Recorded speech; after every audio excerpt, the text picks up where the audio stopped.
Assalamualaikum warahmatullahi wabarakatuh, adik-adik semuanya. Semoga kita selalu dalam keadaan sehat dan semoga materi kali ini bisa dipahami dengan baik. Kita masuk ke bab 6 ya. Ini berbicara tentang industri jasa keuangan juga otoritas jasa keuangan. Nah, ini sebenarnya seru nih. Karena kita nanti akan membahas tentang saham ya. Mungkin sering didengar tapi tidak mengerti maksudnya, nanti pasti akan mengerti. Jadi, yang mendasari kenapa kita harus mempelajari bab ini itu karena zaman sekarang itu serba dinamis. Perekonomian makin berkembang. Pelaku ekonomi itu memerlukan transaksi yang cepat dan praktis. Apalagi ini sekarang kan era globalisasi, era modern. Jadi sekarang ini semuanya dilakukan dengan cara yang jauh lebih maju. Misalnya ya, dulu kegiatan perdagangan itu hanya mempertemukan penjual dan pembeli secara tatap muka, secara langsung. Tapi sekarang semuanya serba online, ya kan? Transaksi jarak jauh, semuanya menggunakan internet. Apalagi situasi pandemi ini kan, sedangkan kita belajar aja dengan cara online gitu kan, apalagi membeli barang. Nah, semuanya sudah banyak ya aplikasi-aplikasi dan ada banyak cara lah untuk mendapatkan barang, membelinya dengan cara online. Nah, jadi kita akan belajar tentang industri jasa keuangan, lalu jenis-jenisnya dan otoritas jasa keuangan. Oke, kita lanjut saja. Jadi industri jasa keuangan itu kita lihat nih di gambar. Nih ada terlihat kan di sudut kiri itu ada BNI, Bank Nasional Indonesia. Jelas bahwa bank itu adalah salah satu industri jasa keuangan. Lihat sampingnya. Federal International Finance, yang ada kata-kata finance itu berarti dia memberikan pinjaman dana, leasing. Nah, jadi kalau misalkan nih contohnya nih, kita membeli motor, ya kan?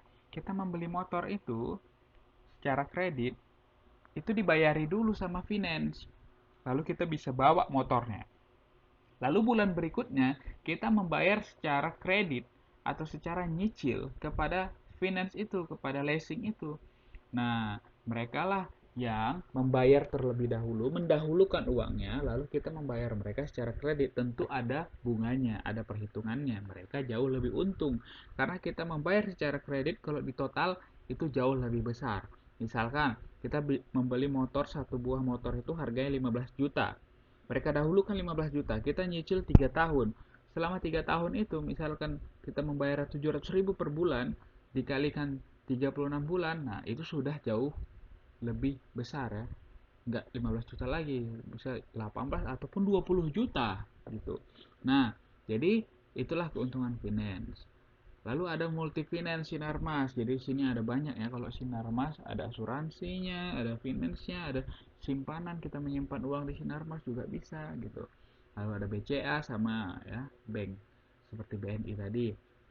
Lalu Indonesia Stock Exchange. Nah, ini Bursa Efek Indonesia. Bursa Efek Indonesia inilah yang memfasilitasi ataupun pasar modal. Kalau kita membeli saham, kita harus melewati Bursa Efek Indonesia ini. Nanti dijelaskan lebih detail ya tentang saham. Nah, lalu ada asuransi. Ini Tugu Mandiri ini asuransi nih, asuransi kesehatan gitu. Nah, asuransi juga termasuk industri jasa keuangan ya kan. Kita membayar per bulan. Preminya misalkan 500 ribu per bulan. Nah, dengan ketentuan bahwasanya kalau kita sakit, mereka yang bayari biaya obat dan biaya rumah sakit. Nah, seperti itu. Pegadaian ini juga industri jasa keuangan. Kita misalkan punya emas, lalu kita gadaikan, kita dapat uang, lalu kita harus mengembalikan uang itu dalam jangka waktu tertentu. Jika lewat, kita kena denda. Nah, seperti itu pegadaian. BPJS Kesehatan itu juga industri jasa keuangan. Karena itu termasuk asuransi. Kita per bulan kan harus bayar itu preminya. Ada kelas 1, ada kelas 2 gitu kan. Nah, semakin besar kelasnya, semakin bayar mahal, makin mahal ya. Tentu fasilitas yang kita dapat juga semakin tinggi. Nah, kalau misalkan yang kelas 1 kamarnya hanya biasa saja, kelas 2 lebih bagus, kelas 3 lebih bagus lagi, ada TV-nya, VIP gitu kan. Nah, jadi seperti itu. Lalu yang lainnya reksadana. Nah, ini mengelola dana. Jadi kalau kita punya dana, kita masukkan ke reksadana, mereka yang mengatur. Dana kita dibelikan saham, mereka yang mengatur semuanya, keuntungannya dibagi dengan kita.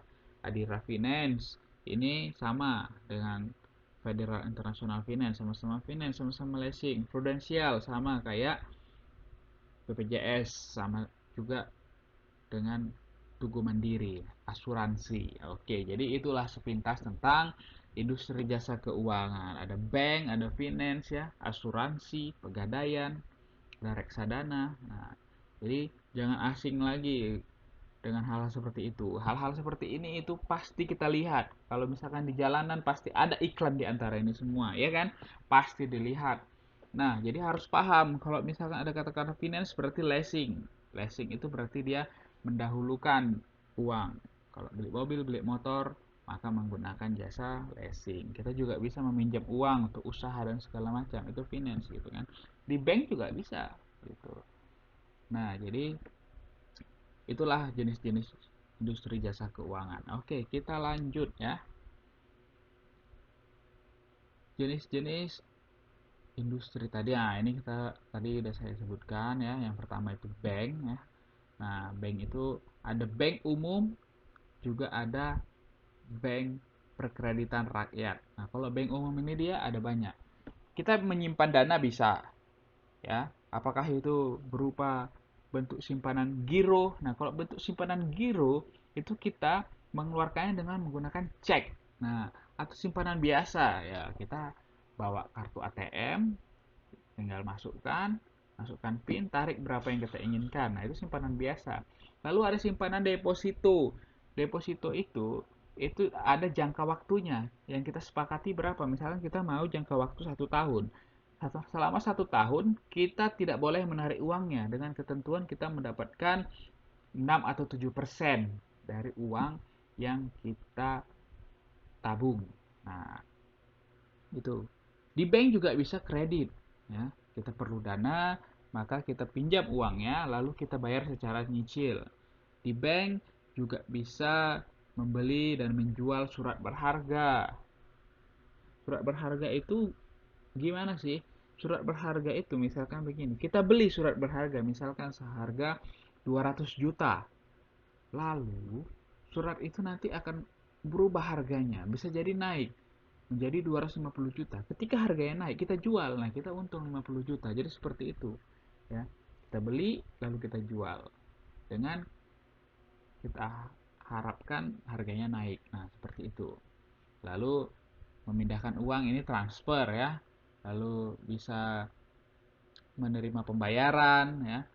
Nah, banyak lah gitu kan. Nah, bisa dilihat di slide nanti, nggak usah saya jelaskan semua.